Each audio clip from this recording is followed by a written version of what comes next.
So I wanted to just make a video and post it about how I have found that Doomfist button mapping is really good.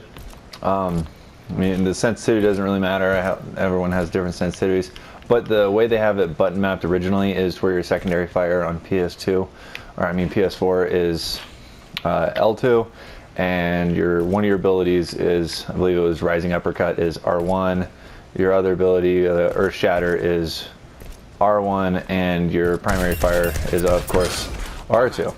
However, I found it to be a lot easier since your secondary fire, you know, your fist is basically your secondary fire. I just mapped it to where it was L1 instead, so that way I could do the combos, because I find that the Rising Uppercut and the Earth Shatter go together, so I wanted to put those on the same side of the controller. So I have my two fires on the right side, and the Rising Uppercut and the Earth Shatter on the left side. I got Rising Uppercut as, I feel like Rising Uppercut's the starter of the combos, so I got that mapped to L1, and then the Earth Shatter, or I'm sorry, I got the Rising Uppercut mapped to L2, and then the Earth Shatter mapped to L1, so that way you can be able to put those together. And I find it really easy for when you want to do like a Rising Uppercut to Rocket Fist combo, to have those there and on opposite sides of the controller, so your hands can work together instead of two hands working at the same time, one hand working at the same time doing it.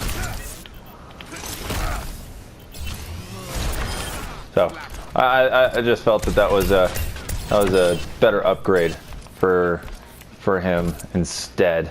Also, as always on my button mapping, is I have crouch macro to the L3 button, and then jump macro to the R3 button, so that way I can turn and jump and turn and crouch at the same time without having to take my fingers off the joysticks. I think that's a good way to do it. Some people do it where they map their abilities to L3 and R3, and then the crouch and jump button to the L1 and R1, which, you know, that's fine. That works.